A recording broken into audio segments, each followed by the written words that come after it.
السلام عليكم متابعيني، واهلا وسهلا بكم بقناتي قناة مطبخ مرقية.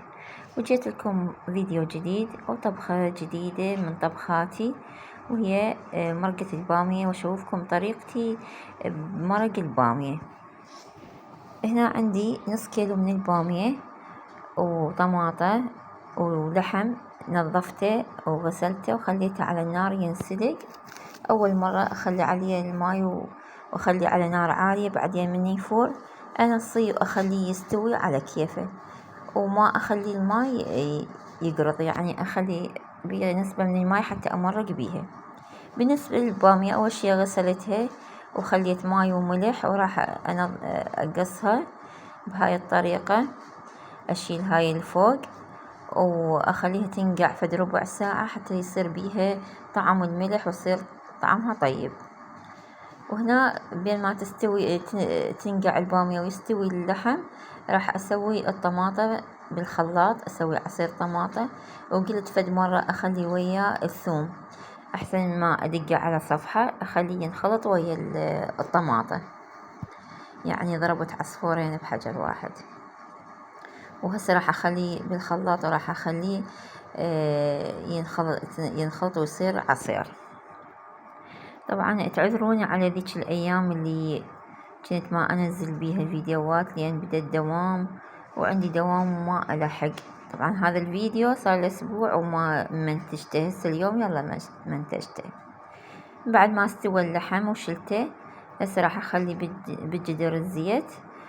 زيت يعني بكيفكم، هو حسب الرغبة ايش قد ما تردون تخلون زيت.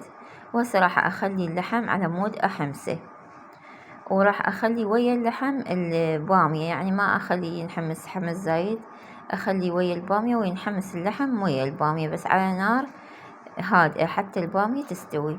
وبنفس الوقت خليت فص من الثوم، هذا الفص من الثوم يعني يطلع طعم الثوم، وشوية يسوي لنا ريحة ثوم بالمرق.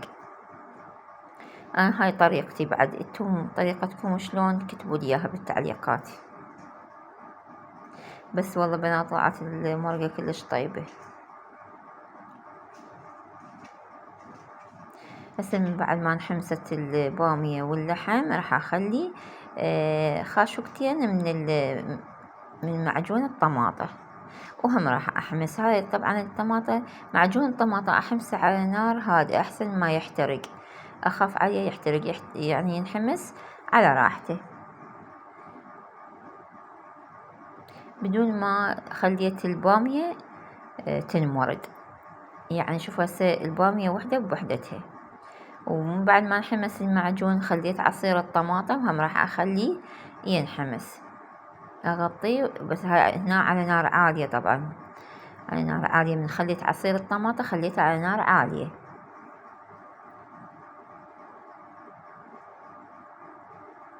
هسه شوي وارجع له. هسه رجعت له، لقيت الطماطة، عصير الطماطة والمعجون محموز زين، ومثل ما تشوفون هسه بالجدر. هسه راح اخلي عليه ماي اللحم اللي خليته على صفحة.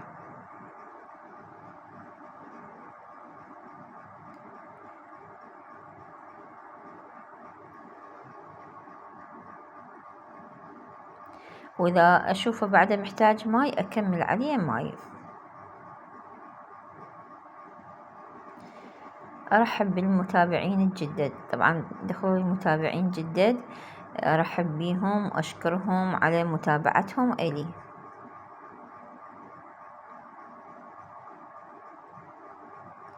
هسه راح اخليه ملح، وراح اخليه هسه على نار اول شي عالية، بعدين من اشوفه يفور اخليه على نار وسط حتى تسبك المرقة على راحتها وتصير طيبة. هسه هنا كملت عندي المرقة واستوت، ومثل ما تشوفون البامية لا ممرودة ولا خفيفة، المرقة يعني وسط. أنا أحب المرقة هيك، لا هي ثخينة ولا هي خفيفة، وطعمها كلش طيب. وسويت التمن بعد وياها، بس ما شوفتكم طريقتي بالتمن، دايما أسوي التمن وياه، تشوفونه بقناتي. وهسه راح أصب الغدا، وهذا غدانا والحمد لله والشكر. مثل ما تشوفون هسه هاي المرقة شلون الثخينة والبامية شوفوها ما ممرودة واللحم مستوي. والله تمنيتكم وياي، علينا وعليكم بألف عافية. أتمنى لا تنسوني باللايك والتعليق، وإذا أول مرة تشوفون قناتي أتمنى تشتركون بيها، وأشكركم على متابعتكم. مع ألف سلامة.